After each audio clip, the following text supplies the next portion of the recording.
Chapter 1, Verse 2. All praise is due to Allah.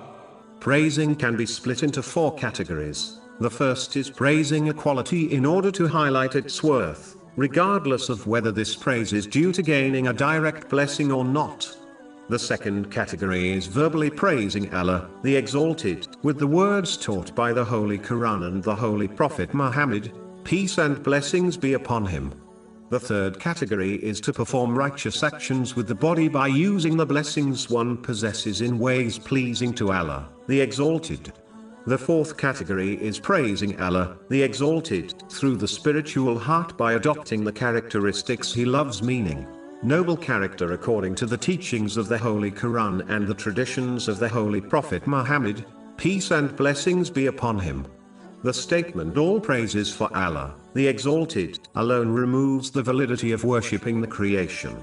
This is because when someone worships anything from the creation, then they do so because of the beauty and quality found within it. But this beauty or quality is not innately found within the created entity, it has instead been granted it by none other than Allah, the Exalted. Therefore, the created object which possesses praiseworthy qualities is not worthy of worship. Only the one who created the entity and granted these qualities to it, namely, Allah, the Exalted, is.